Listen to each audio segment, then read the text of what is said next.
Hey, this is Andrew bringing you another Keyforge deck review. This is Omni King, the Aerosmith of the Geyser. It's a Logos Untamed Mars deck that I got from my brother-in-law Mark's display box.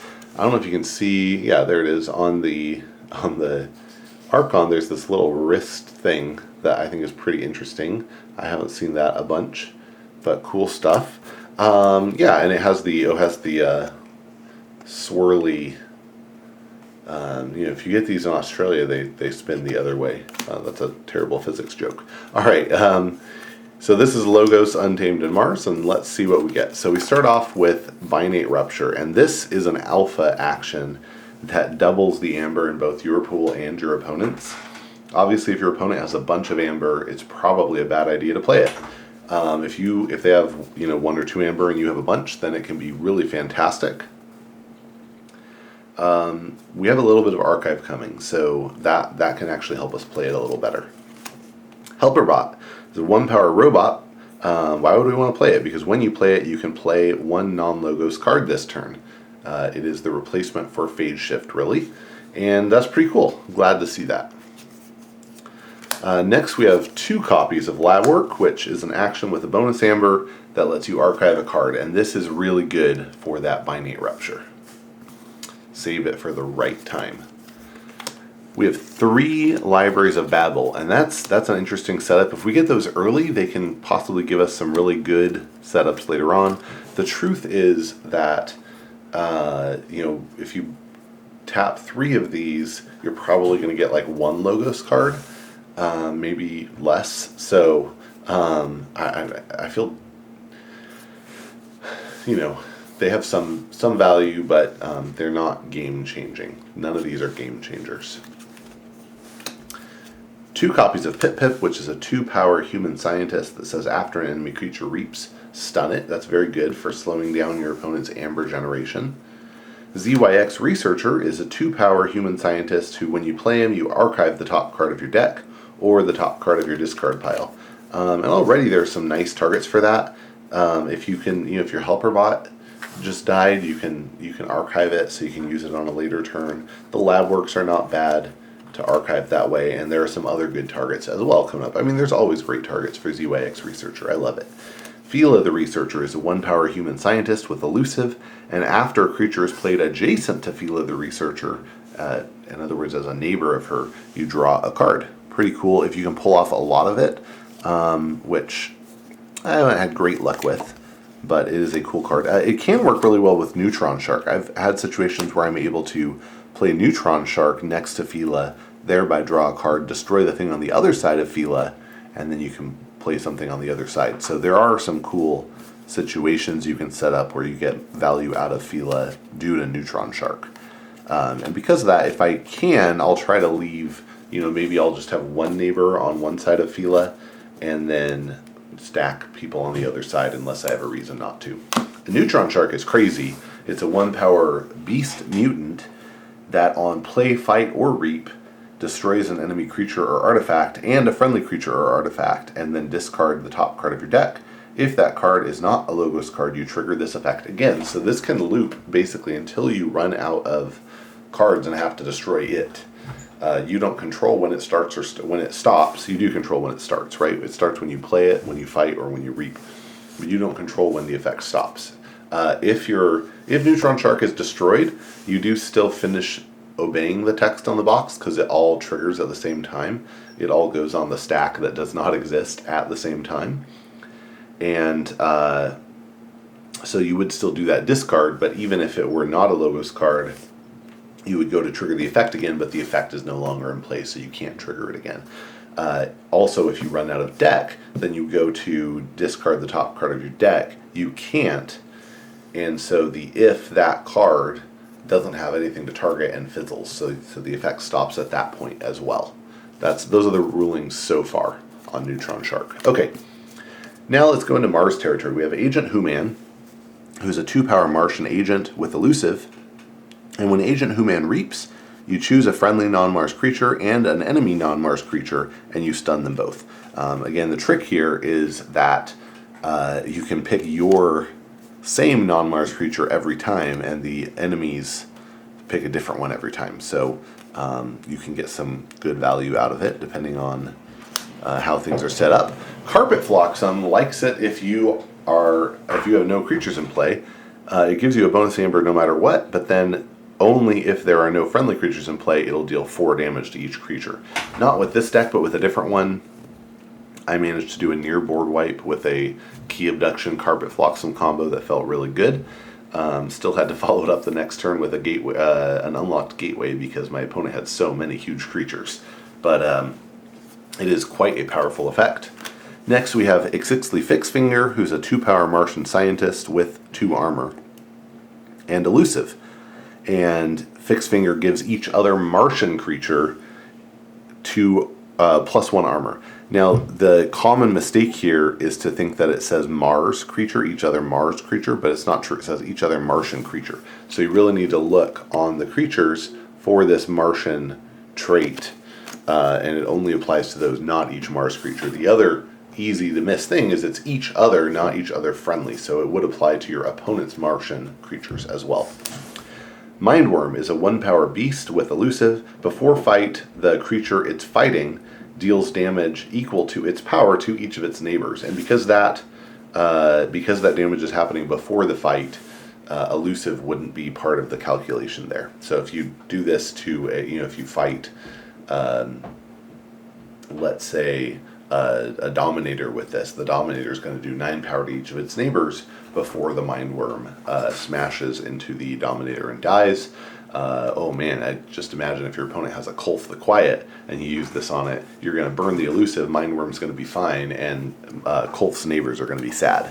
Cool stuff. Alright, Mother Gun is an artifact that exhausts to reveal any number of Mars creatures from your hand, and you deal damage to a creature equal to the number of Mars cards revealed. So you reveal 3 cards, you deal 3 damage to a creature. Pretty cool.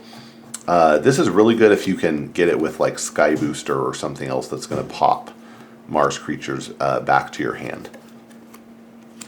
Xanthix Harvester is a 3-power beast. You do have to manipulate your board state to have this work out really well, because it can only be used while it cannot be used while it has a non-Mars neighbor. So if this has any neighbors that are not Mars, then it's stuck. It just sits there. But otherwise, you can reap with it and gain an extra amber, which is pretty cool. A pretty cool effect.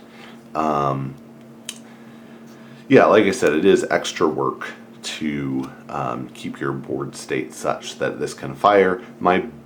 I've seen a lot of people, their tendency is to want to leave it open on a flank. But actually, I think your best situation is to have it sandwiched between a couple of Mars creatures. If you can have a nice, strong Mars board, have 2 to 3 of them on each side, and you're in a pretty good situation. You can't always work that out, but if you can, it's nice. Orbital Bombardment is an action with a bonus amber, and when you play it, you reveal any number of Mars cards from your hand, and for each one revealed, you deal 2 damage to a creature. You can pick a different creature each time. So let's say your enemy has a 4-power creature and a 2-power creature, and you have 3 cards other than Orbital Bombardment in your hand, 3 Mars cards that you can reveal. You could deal 2 damage to the 4-power creature and 2 damage to the 2-power creature. If your opponent had 2 3-power creatures and you had 3 cards to reveal, you could do 4 to one and 2 to the other. So you can't split up the damage beyond, by 2s. Red Planet Raygun is an upgrade with a bonus amber, and the creature it's attached to gets Reap. Choose a creature, deal 1 damage to that creature for each Mars creature in play. That's a pretty cool effect. And we have 2 of it, which, if you have 2 on the same creature, they'll both fire. We have enough Mars creatures that can actually be pretty decently strong. It's interesting, between these, the Orbital Bombardment, and the Mother Gun, we have a lot of just direct damage in Mars in this particular deck. Next we have Stormcrawler, who is a 6-power robot with 1 armor, and Stormcrawler only deals 1 damage when fighting, but after an enemy creature reaps, you stun it. I like using Stormcrawler as a target to throw the ray guns on, because it's big enough that even though it's not going to kill your opponents when they fight it, they have to work to destroy it, and you're not going to want to fight with it. You are going to want to reap with it, so throwing that on here makes sense. Putting it on the harvester can be, extra bonus because you're getting that extra amber when it reaps, but it can be shut off by just, your opponent messing with your battle line. So anyway, that might not be the best use. Obviously the Mind Worm is not the ideal thing to put it on though, to put the ray guns on. Martian Hounds is a really interesting card. It's an action. When you play it, you choose a creature, and for each damaged creature on the board, you give the creature you picked 2+1 power counters. So if there are 3 damaged creatures on the board, then when you play this, you give a creature +6, which can be pretty nice. And again, we have enough spot damage. Usually we're going to be using that to destroy creatures. It's not exactly spray. But you could get into a situation where you get quite a lot of counters from that.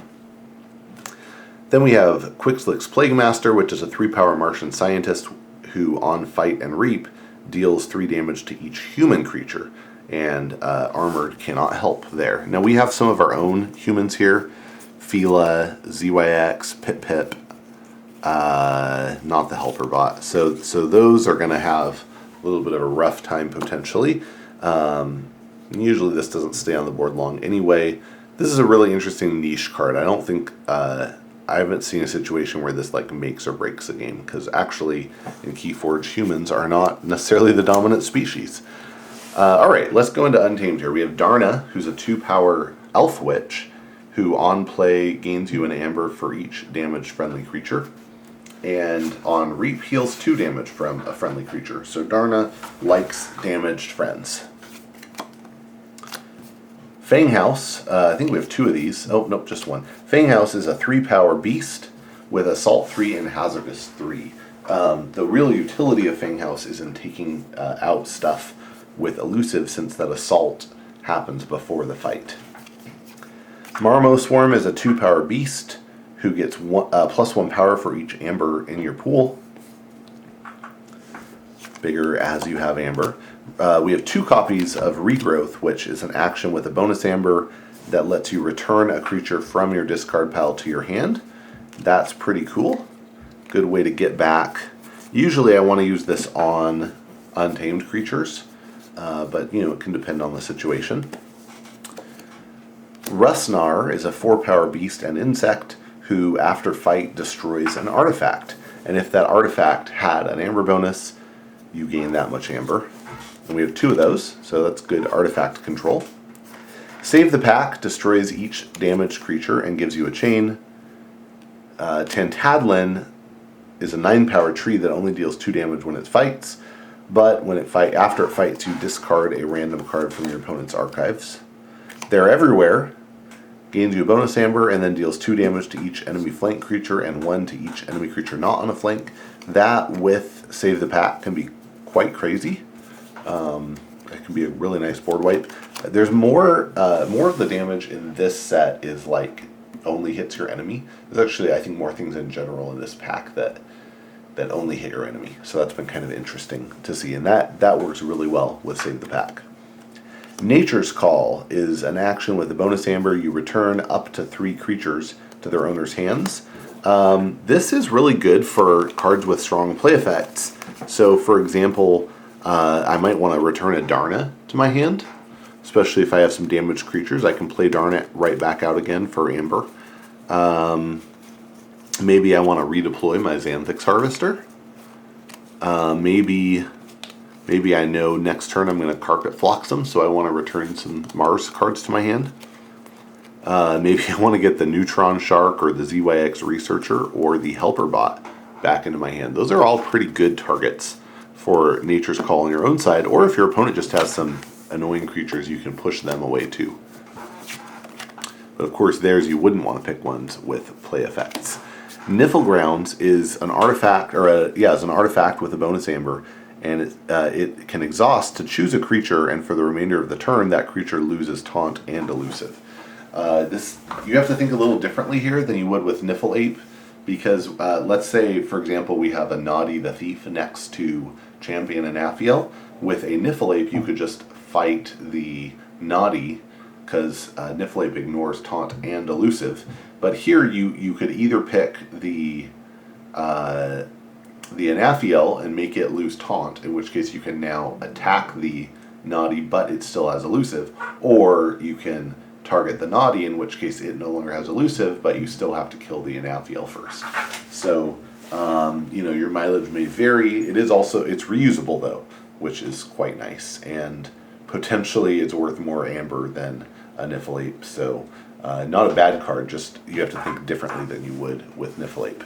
So, yeah, this is an interesting deck. This one did pretty well. The regrowths are pretty clutch here, and it has enough size in the creatures. Not really big creatures in Mars or Logos, but it has just enough creature size that I think the Darna has a chance at getting some use, and then a lot of damage to go out there. So interesting stuff there. Obviously, if you can get there everywhere to fire the turn before you can play Martian Hounds, you can make some creature real huge. But fun stuff. I think this is, you know, not the best deck in the world, but it's pretty decent and fun to play. So anyway, I hope you enjoyed this video and that you'll stick around for some more. Thanks. Have a great day.